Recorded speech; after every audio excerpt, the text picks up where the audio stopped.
राज्यातील महसूल विभागातील अधिकाऱ्यांनी गेल्या काही महिन्यापासून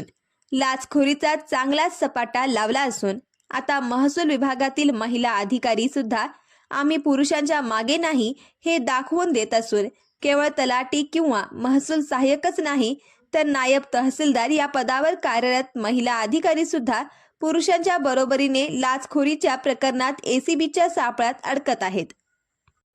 याचीच प्रचिती काल छत्रपती संभाजीनगर जिल्ह्यातील गंगापूर तहसील कार्यालयात आली असून पुरवठा विभागात पुरवठा निरीक्षक म्हणून कार्यरत असलेल्या कांचन कांबळे नामक महिला नायब तहसीलदाराला एसीबीने 40,000ची लाचेची रक्कम स्वीकारत असताना रंगेहात अटक करून लाचखोरीचा गुन्हा दाखल केल्याने महसूल विभागात एकच खळबळ उडाली आहे।